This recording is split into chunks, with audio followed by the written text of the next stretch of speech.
high side. Murphy shooting, save a rebound on the view.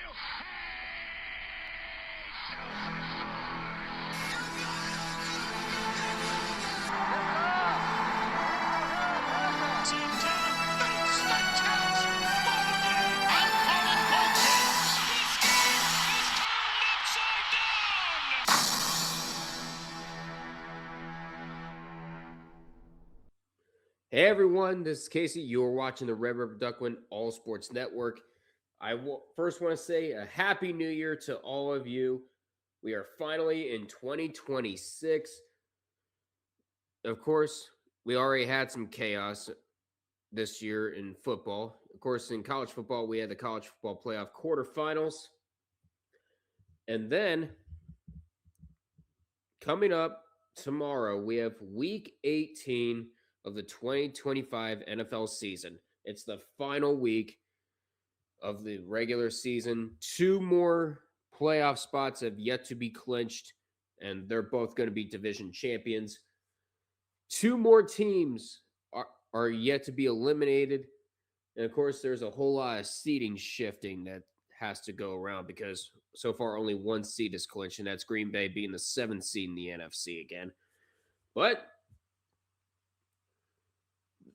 not only that, we also have two teams that are still eligible to get the first overall pick in Pittsburgh come April. So this should be a very, very fun week 18. Let's go ahead and go over it.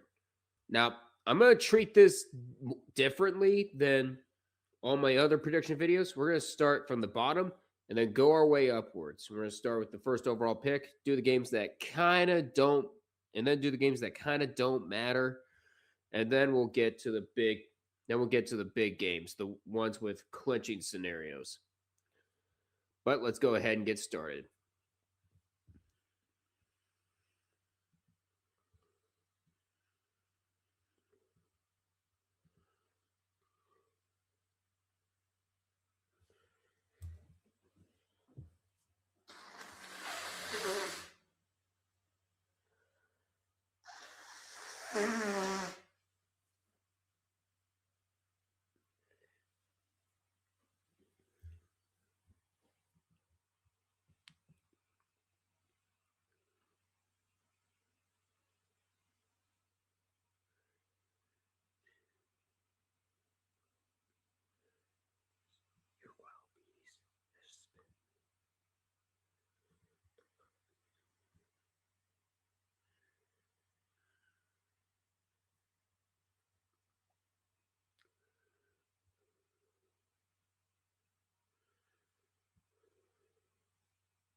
Of course, we're going to start with the race for the first overall draft pick.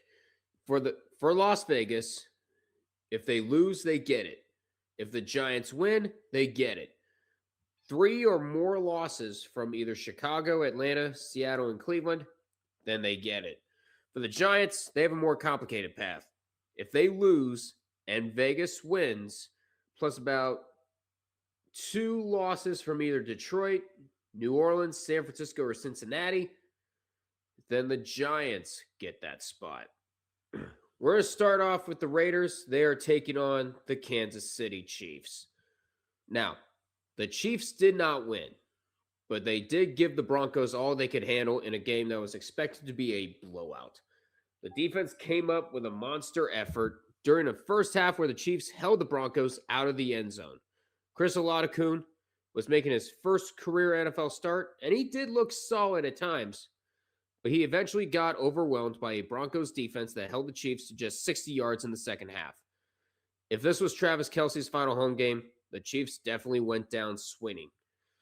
Now, if the Raiders were trying to tank against the Giants in the Super Tank Bowl, then it was one of the greatest tanks of all time. But if it was an effort to try to win, then that was one of the ugliest performances we've seen by any team this year.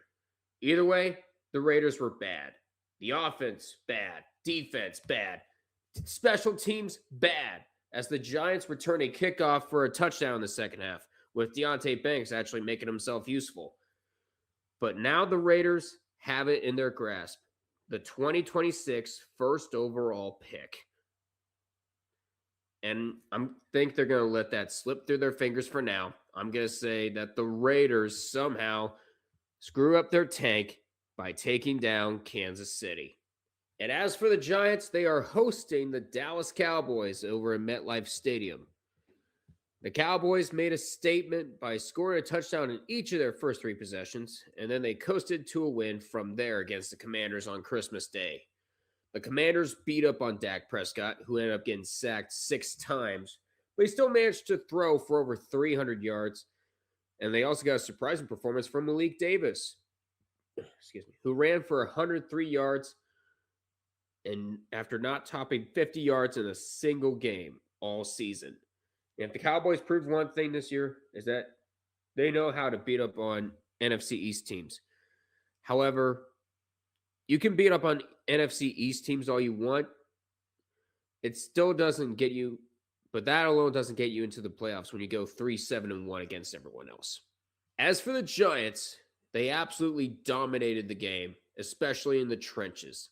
On the defensive side of the ball, New York's pass rush hounded Geno Smith, leading to 3 sacks. Constant pressure led to 2 interceptions, including one from Bobby Okereke.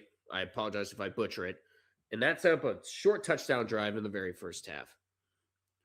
Offensively, the Giants did their best to help Wan'Dale Robinson get to the 1,000-yard mark. He had 901 yards going into the game, but he ended up hitting 1,000 after catching 11 passes for 113 yards. Jackson Dart had arguably his best game of the month with 255 yards total and 2 rushing touchdowns. The Giants went all out and they got a win against the Raiders. But this time, I don't think it's going to happen here. I'm going to say that the Cowboys take out the Giants, and it's going to lead to so much chaos for the Tank Bowl. We have a couple of meaningless matchups, and these 4 teams are going to be playing for nothing except for pride. I'm talking Browns, Bengals, Packers, and Vikings. Our next matchup is going to be the Battle of Ohio. You got the Browns and you got the Bengals. Both of these teams are coming off of massive wins in Week 17. Now, the Browns aren't going to be making the playoffs this year, but this feels like a playoff win to them. It was easily the most stunning win in Week 17, and the Browns defense punched the Steelers in the mouth, and they never really recovered because Pittsburgh was more focused on stopping Myles Garrett from getting the sack record, which I'm sure Myles Garrett will easily get during Week 18. In the game on the line in the second half, the Browns bullied the Steelers. They held them to 0 points while sacking Aaron Rodgers twice over the final 2 quarters. And unfortunately for them, not one of them was by Myles Garrett. Rodgers was under constant pressure throughout the game, which led to an erratic performance where he completed only 53.4% of his passes. Now, Shedeur Sanders did have his ups and downs, but he did lead the Browns to 10 points during a nearly perfect first quarter that saw him throw 101 yards and a touchdown. And that was all they really needed. This is a monumental win by the Browns, as they did a favor to the old Browns, who now live in Baltimore as the Ravens, by winning the game. As for the Bengals, this is the second straight week that the Bengals destroyed their opponent. And for a second straight week, it happened because of a resurgent defense and a near-perfect performance from Joe Burrow. The Bengals defense had what was easily their best game of the year, holding the Cardinals to just 233 yards. And before this week, no team had held the Cardinals under 250 yards this season. But the Bengals did just that. As for Burrow, he carved up the Arizona secondary with 305 passing yards and 2 touchdown passes. And the Bengals are at 6-10, and they are definitely going to go into the offseason wondering what this year would have been if Burrow would have been able to stay healthy for all 18 weeks. This is going to be a difficult one, even though it doesn't really matter. But I'm going to say that the Bengals take care of business at home against Shedeur Sanders in Cleveland. So I mentioned the next game is meaningless for the Packers because regardless of the result, they're going to be locked into the number 7 seed and they'll be taking on either Chicago or Philly. And here they're going to be taking on the Minnesota Vikings. With Jordan Love out, Malik Willis played a near perfect game at quarterback for the Packers. However, that performance does not win you games if your defense can't stop one guy. And that guy is King Henry, the 22nd. Derrick Henry steamrolled the Packers defense for 67 yards, 8-9 in the first quarter, and things only got uglier from there. The Packers surrendered 307 yards on the ground, which was the second most they've given up in the game over the past 45 years. And the Packers have now played 2 games since losing Micah Parsons for the year. And in those 2 games, they've given up 228.5 rushing yards a game. And if this defense doesn't figure out how to stop the run, the Packers' playoff trip could come to a quick end this year. And as for the Vikings, they had nothing to play for against the Lions, but they still went out and pulled off one of the most dominant defensive performances for the season by any team. The Vikings pass rush destroyed Jared Goff and the Lions, who not only got sacked 5 times, but also turned the ball over 5 times with 2 interceptions, 3 fumbles. Andrew Van Ginkel was the star of the game with 1.5 sacks, 2 fumble recoveries. The Vikings defense was so good that Minnesota was able to win despite finishing with just 3 passing yards. Just 3 yards passing. Now, the Vikings won't be going into the playoffs this year, but they did knock the Lions out. They played spoiler, and they're going to get some major satisfaction from that. Unfortunately for them, they can't really eliminate the Packers, but I'm going to say that the Minnesota Vikings win anyway. It's still a meaningless game. Green Bay would have stayed put whether they won or lost. Now that we got those out of the way, we're now going to get into division races and seeding races. Some of these races are bigger than others, but I figured I'd save the 3 division races for last, even though 2 of them might be decided on Saturday. But let's go ahead and get into them. Here we got 2 games that will decide who gets the number 2 seed in the NFC and who gets to host the Green Bay Packers. Right now, Chicago has the advantage. Simple. Win, you host Green Bay. If you lose and Philly wins, then they get to host Green Bay once again. And for the first game, we're going to do the Philadelphia Eagles as they host the Washington Commanders. With the Commanders down to their 3rd-string quarterback in Josh Johnson last week against Dallas, the game could have easily turned into a blowout. But Johnson and the offense managed to keep things close. Ja'Cory Krosky-Merritt helped carry the offense with 105 rushing yards and 2 touchdowns on just 11 carries. The 7th-round rookie running back was one of several young players who thrived. And on the defensive side of the ball, 2024 second-round pick Johnny Newton had a huge day with 3 sacks on Dak Prescott. The Commanders should definitely be upset with how their season's gone.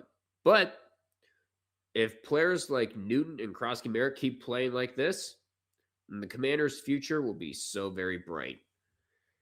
And as for the Eagles, they had themselves a defensive masterclass against the Bills as they totally shut down Josh Allen for 3.5 quarters. The Eagles had Allen on the run for most of the game, and although the Bills quarterback can sometimes thrive when he's in that situation, he took a beating against Philly, getting sacked 5 times. The Eagles offense struggled to move the ball for most of the game, but they did just enough during the first half where Jalen Hurts threw for 110 yards and a touchdown. They cannot be thrilled with how their offense is playing, but they did go on the road and they did beat a Super Bowl contender. That's kind of a win. That should give them plenty of confidence come playoff time. But Nick Sirianni needs to get himself off the hot seat and fast. And you should be able to do it against Washington. I'm going to say the Eagles take out the Commanders, and now they wait. As for the Bears, they host the Detroit Lions for Week 18. Now, the Lions team had a complete meltdown as Jared Goff and a Lions team that got eliminated from the playoff race with that loss last week. The offense never really got on track, and that's mostly because Goff never really had time to throw. He had constant pressure in his face, and that led to multiple interceptions and multiple lost fumbles on a day where the Lions turned the ball over 6 times. That was sloppy football by a team that normally does not play sloppy football. The Lions defense played arguably its best game of the year, holding the Vikings to just 161 yards. And 65 of that came on one play. But no one will remember the defensive effort because the offense fell apart for the second straight year in an elimination game. The Lions turned the ball over 5 times in that playoff loss to the Commanders back in January of last year. And now we saw the same thing on Christmas Day, and that's why the Lions are where they are now. As for the Bears, they were able to keep themselves toe-to-toe with a high-powered 49er squad that's looking to steal the NFC West from Seattle's grasp. But Chicago's defense continues to be a concern, especially when it comes to stopping the run. The Bears surrendered 200 yards on the ground, and they've now given up at least 175 yards in 6 of their 16 games going into this, and they've gone 3-3 in those 6 games.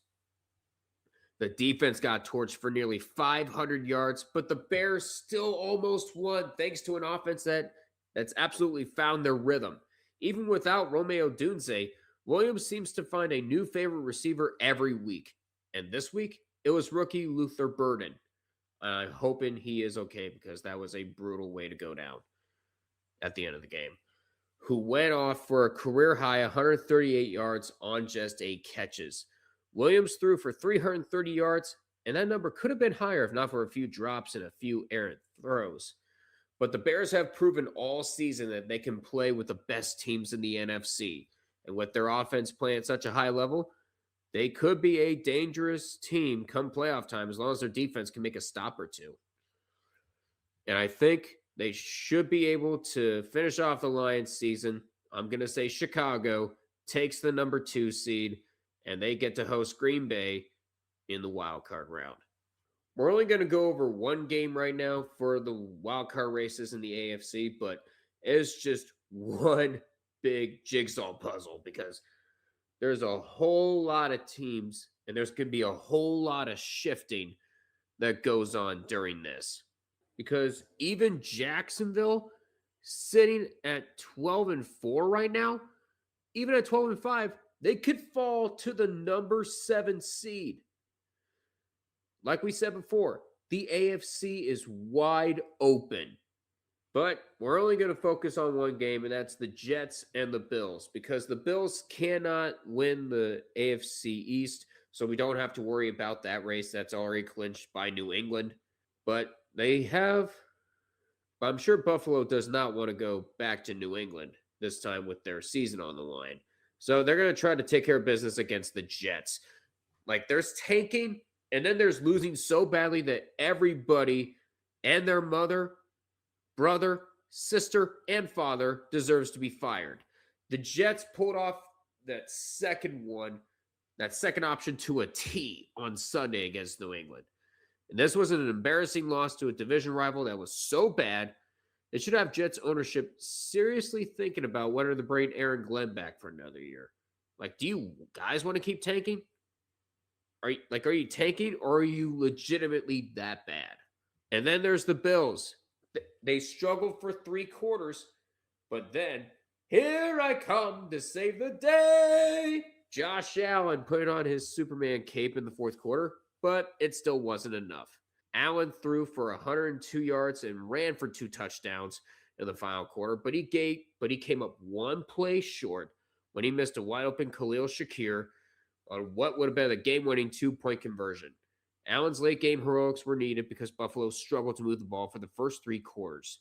And the only reason Buffalo was in that game is because the Bills' defense came through with one of the most spectacular performances of the season. The Bills held the Eagles to just 16 yards during a second half where Jalen Hurts didn't complete a single pass. If the defense plays this well in the postseason, The Bills could make a deep run into the playoffs, but first they have to figure out how to win on the road. Because with this loss, they're in the wild card, which means they're going to be opening the postseason on the road. And the Bills have not won a away playoff game since 1992. So this is something they have to figure out and quickly. But for potentially the final game at Old Highmark Stadium, I'm going to say that the Bills send it out on a high note and take out the Jets. And with that, let's go ahead and get the NFC West out of the way, because we have a big matchup on Saturday night, and that involves Seattle and San Francisco. But beforehand, let's go ahead and go over Arizona versus Los Angeles. Now, for the Cardinals, this game got out of hand early, and that mostly happened because the Cardinals defense could not figure out how to stop Joe Burrow last week against the Bengals. The Cards did sack him 3 times, but that was the only bright spot from their defensive performance, because as bad as their defense was, their Cardinals offense might have been worse. This is a 3-13 team who looks to see the season end right now. As for the Rams, Matthew Stafford's MVP campaign might have just ended with that performance, because for most of the season, Stafford looked like one of the best quarterbacks in the NFL.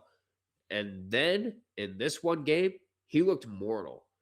The Rams quarterback had the ugliest game of the year Monday with 3 picks, including a pick 6 in the first half. The Falcons got 14 total points off of those 3 picks, and that was the difference in the game. And another concern for the Rams is the fact that their defense got gashed for a season-high 219 yards on the ground. If you want to win the Super Bowl, this is the point where you need to start getting hot. But right now, they're doing the opposite. However, I think they're gonna make the path easier on themselves. I'm gonna say that the Rams take out the Cardinals. And now we have the de facto NFC West championship game, but you could also call this the NFC regular season championship game as well, because the winner of this not only gets the NFC West, but you get the number 1 seed and the all-important bye week. And the game will be in Santa Clara, and both of them are coming off of big wins. The Seahawks defense has been great all season, but this might have been its most impressive performance. The unit held the Panthers to under 140 yards, forced 2 huge turnovers in the second half, and that led to 14 points, and it limited the Panthers to just 1 third down conversion on 11 attempts. Every time there was a big third down in the game, the Seahawks clamped down. The offense wasn't exactly impressive, but Sam Darnold did make some big plays, and Zach Charbonnet ran like a tank, going off for 110 yards, as well as going for 2 touchdowns. The Seahawks needed to win the game, and they made sure it happened. As for the 49ers, Brock Purdy somehow topped himself after 1 week after throwing 5 touchdown passes. He did get off to a very bad start, throwing a pick 6 with his very first pass against the Bears, but after that, he was nearly flawless, throwing for 303 yards while totaling 5 touchdowns. The 49ers offense was firing on all cylinders against the Bears, and Purdy got plenty of help from Christian McCaffrey, who ran for a season-high 141 yards. Now, they did not have George Kittle, but they did have Ricky Pearsall back in the lineup, and he proved to be a huge boost by catching 5 passes for a team-high 85 yards. Now, the 49ers offense is getting hot at the right time. Now, on the other side of the ball, the defense struggled for most of the night, but they did hold the Bears out of the end zone at the end of the game when it counted the most. And for most of the season, the 49ers were an afterthought in the NFC West, with injuries ravaging the whole team. But now they are 1 win away from clinching the division title as well as the number 1 seed. And I think they're going to get just that. I'm going to say that San Francisco takes out Seattle and gets the number 1 seed. Here we got the AFC South on the line. For Jacksonville, it's simple. If you win over Tennessee, you get the division crown.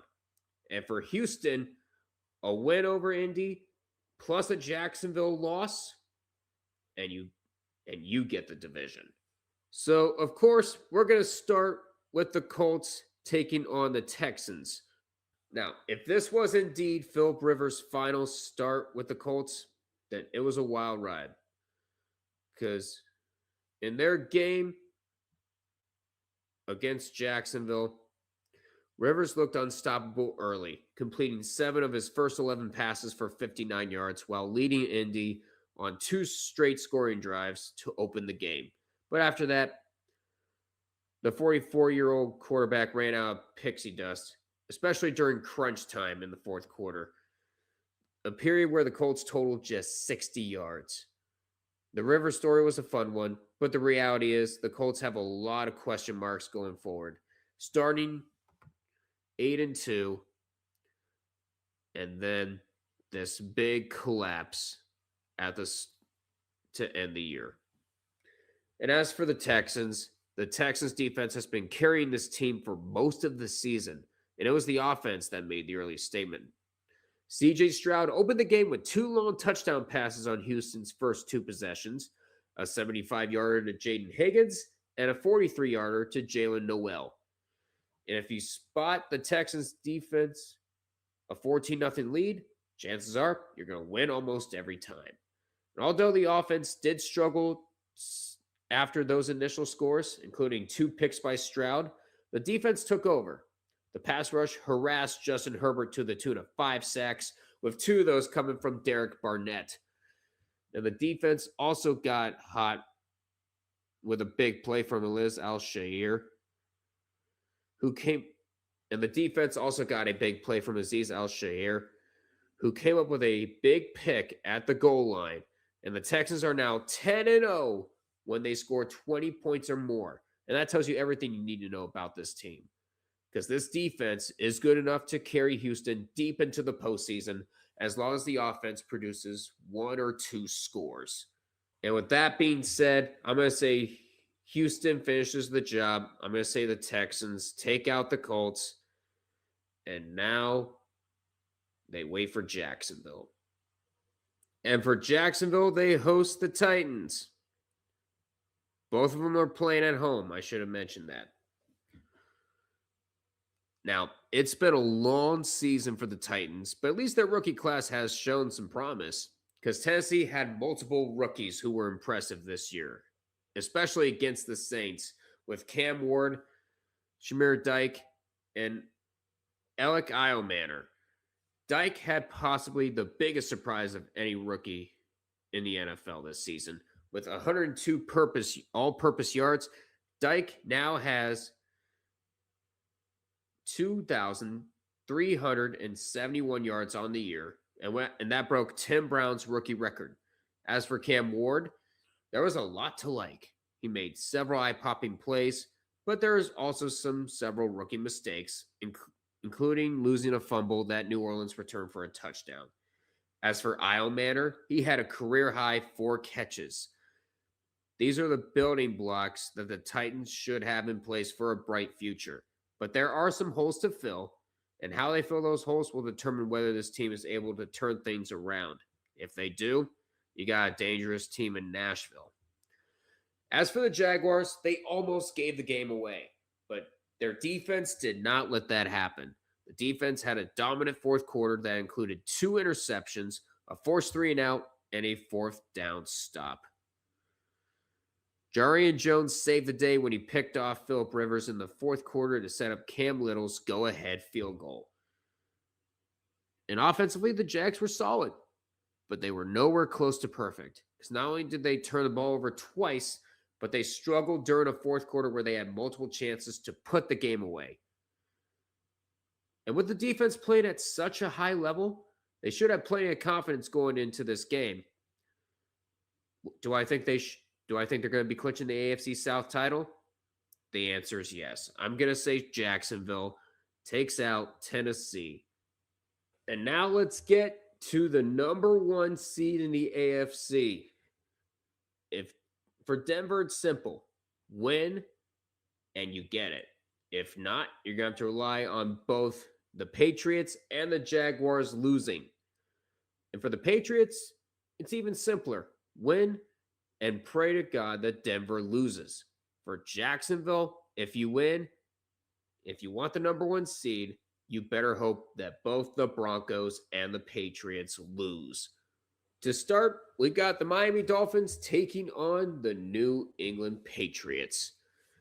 Now, the Dolphins have had absolutely nothing to play for, and they're starting a rookie quarterback, but they still managed to beat a desperate Buccaneers team.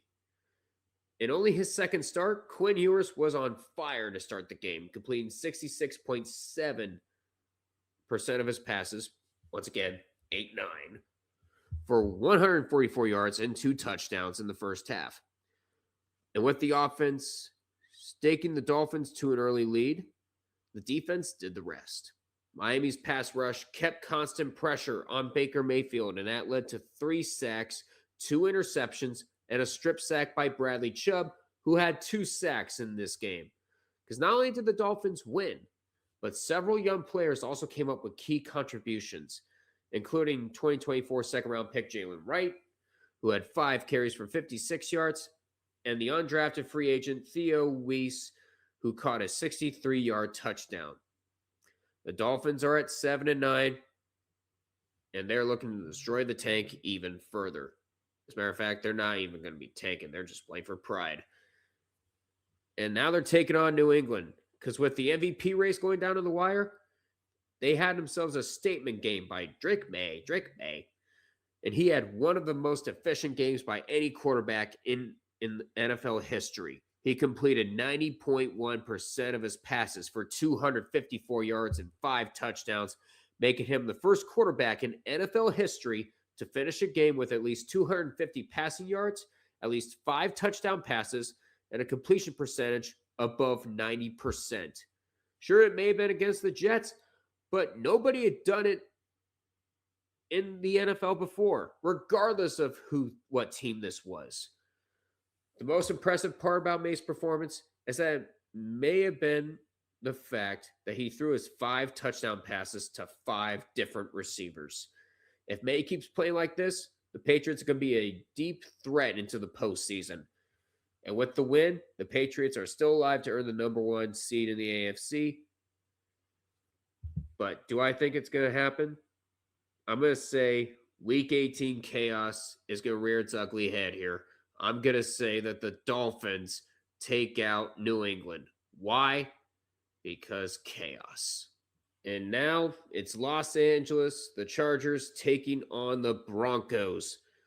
The Chargers could not run the ball against Houston, and they could not protect Justin Herbert. But despite the 2 problems, they could have won this game if they would have just been better in 2 spots. First, their offense fell apart in the red zone. The Chargers made 3 trips in the red zone in the second quarter, and not only did they fail to score a single touchdown, but they only scored 3 points. And the Chargers' other big issue was an uncharacteristic meltdown by Cameron Dicker, missing 2 kicks in the game for the first time of his career. And the Chargers' offense need to be better if this team wants to advance into the playoffs. But they should not be panicking after a close loss to a very good team, especially with the AFC so wide open. And as for the Broncos, they can never make it easy for themselves. And that includes a win over the Chiefs and a rare sweep considering how good the Chiefs have been. The offense sputtered through the first half without scoring a touchdown, and then they caught fire with Bo Nix, going 13 of 16 for 115 yards and 2 total touchdowns, 1 passing and 1 running, to propel Denver to the win. The Broncos had the ball for nearly 40 minutes, but they could not put the Chiefs away. Maybe it was because the game was on a Thursday. Maybe it was because they overlooked their opponent. But whatever the reason, it was a very ugly win. And the Broncos team has a very bad habit of winning ugly. Yes, we get that a win's a win. But heading into the playoffs, it's life or death. And with that, I'm going to say that we're going to have even more chaos. I'm going to say that the Chargers deny the Broncos of the number 1 seed. And here we got possibly the craziest playoff race of them all, and that is the NFC South Championship. I say crazy because we could have a division champion with a losing record. It'll be even more crazier if you understand the standings in the NFC South. For Carolina and Tampa Bay, it does look like a de facto NFC South championship game, but there's one more scenario that was caused by the Falcons upsetting the Rams. For Carolina, it's simple. Win, you're in. If Tampa Bay wins, then both teams will be tied at 8-9. You're going to be looking at the Saints and Falcons game, because if Atlanta wins, then Carolina is in regardless of the result. If they lose, then Tampa Bay is in if they're able to beat the Panthers at home. And because of that, we're going to start with the Panthers and the Buccaneers first. The Panthers can't be feeling good about their offense after the unit essentially had a no-show against the Seahawks with the chance to clinch the NFC South early. Bryce Young threw for just 54 yards, and to make matters worse, he threw a third-quarter pick that led to a Seahawks touchdown, and also a fumble by Chuba Hubbard that led to another Seahawks touchdown in the third quarter. And the Panthers only totaled 139 yards that game. And it's bad enough when your offense can't move the ball, but when you also commit 2 turnovers, there's just no way you're going to beat a good team like Seattle, or any team for that matter. But despite the loss, they still somehow have a chance to host a home playoff game. But they have to go up against Tampa Bay to do it. And the Buccaneers have absolutely fallen apart since the Week 9 bye. And a lot of that has to do with the fact that Baker Mayfield might have lost his mojo. Mayfield was playing like an MVP candidate the first half of the season, but things have suddenly gotten ugly. In this loss to the Dolphins, Mayfield turned the ball over 3 times with 2 interceptions and a lost fumble. And the Buccaneers do have talent, but they're simply not good enough to overcome Baker's constant turnovers. They're now 0-8 this season in games where Mayfield throws at least 1 pick. And the only silver lining for the Bucs is that the Panthers also lost. So that is a potential winner-take-all showdown. But the question is, can Mayfield be trusted? It's going to be very close. But I'm going to say Tampa Bay takes the division lead for now, because there's still one more game in the NFC South we haven't covered yet. And my God, many people thought that this game was going to be meaningless, but now it has more meaning than you could ever imagine, because if the Falcons do win, it sets up an 8-9 3-way tie in the NFC South, and Carolina would get the head-to-head tiebreaker amongst all 3 teams. But in order for that to happen, the Falcons have to beat the Saints. And the Saints have been feeling very good about the future at quarterback after this game, because with New Orleans trailing by 10 in the second half, Tyler Shuck engineered an impressive comeback. Over the final 2 quarters, he threw for 251 of his 333 yards, while also throwing 2 touchdown passes. Now, defensively, the Saints did struggle at times, but the unit also made one of the biggest plays of the game when Chase Young came up with a strip sack that he returned 33 yards for a touchdown. And with the Saints sitting at 6-10, it's easy to forget that they're one of the hottest teams in the NFL. This team had suddenly won 4 games in a row, and they seem to have the right head coach and the right quarterback in place for the long term. And as for the Falcons, they had themselves a fantastic game against the Rams, and they've suddenly shown signs of life over the past 3 weeks. The Falcons defense had been one of the most underrated units in the NFL all year, and they showed a national audience what they're capable of on a night where they absolutely bullied the Rams offense. From Jesse Bates' pick 6 in the first half to Xavier Watts' 2 interceptions, the Falcons shut down a high-powered Rams offense that not many teams have been able to do. Offensively, the recipe for the Falcons was very simple.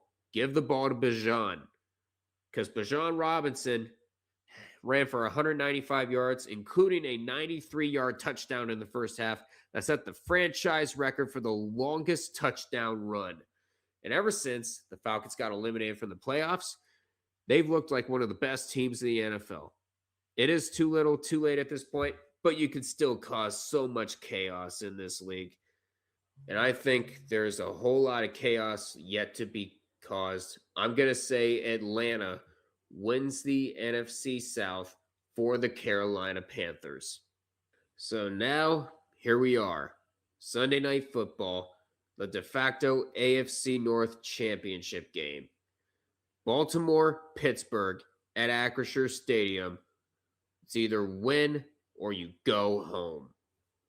And the good news for the Ravens is that Lamar Jackson is practicing, and signs are pointing to him starting on Sunday night. But even without him, the Ravens still proved that they could still hang with the big guys. Because with Lamar Jackson on the sideline against Green Bay, the Ravens let Derrick Henry carry the offense, and it worked to perfection. The Ravens running back bulldozed through the Packers defense for 216 yards, 4 touchdowns. Last week, the Ravens forgot that Henry even existed in the fourth quarter. Well, mainly John Harbaugh did.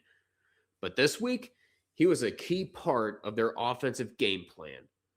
Henry's performance made life so much easier for Tyler Huntley, who had a solid showing in relief for Jackson. The Ravens defense was also solid. From a 4th down stop and a fumble recovery in the second quarter to a big-time pick by Marlon Humphrey in the fourth quarter. And the defense came up with a big play whenever Baltimore needed one. The Ravens needed this win to keep their playoff hopes alive. And now they're going to be playing for the AFC North title against Pittsburgh, who had the chance to clinch the AFC North title with a win, but instead they collapsed like they did year after year after year after year after year. And with DK Metcalf out due to a suspension, Aaron Rodgers and the offense struggled to move the ball. And Rodgers had multiple chances to put his team in a position to win, but the Steelers seemed to come up empty on almost every big play. They went 0 for 3 on 4th down, including a last-gasp pass from Rodgers to Marquez Valdez-Scantling that fell incomplete on a 4th and goal from Cleveland's 7-yard line with just 21 seconds left. And now, once again, the Steelers' season now hangs on a knife edge. And it comes down to one game. Because Pittsburgh now has to play Baltimore. And with the way they've been playing, and with the way they could not stop a single soul, I'm going to say that the Baltimore Ravens take out the Steelers. Regardless, whoever wins has to keep their head coach for another year. And whoever loses will probably keep their head coach for another year. But in the words of Sabrina Carpenter, please, please, please don't prove I'm right. And so with that, there is how I think Week 18 is going to go and how the playoff picture is going to shape up. By mixing in a few speckles of chaos, I have the New York Giants stealing the first overall pick from the Las Vegas Raiders. And of course, there's a look at the playoff picture. You have Jacksonville and San Francisco as the number 1 seeds. The wildcard games go as follows. Buffalo will travel to Denver. These two teams did meet last year, and now they're going to a different city. For Los Angeles, the Chargers have to go to New England, and Houston is going to be taking on Baltimore at M&T Bank Stadium. The other wildcard games, I have Green Bay and Chicago going against each other. And then I have the Rams traveling to Philadelphia to take on the Eagles. And then Seattle will be going up against Carolina. This should be a fun one. And I'll see you all for Week 18. But that is going to do it for me. Thank you guys so much for watching. Please feel free to like, comment, share this with your friends, and of course, subscribe to the Red Rubber Duckman All Sports Network. Honestly, I really, really hope that I jinx some of them and we get many more speckles of chaos. But that's the fun in predicting. You never know what's going to happen. But until we meet again, I will see you all in the next video. Take care, everyone.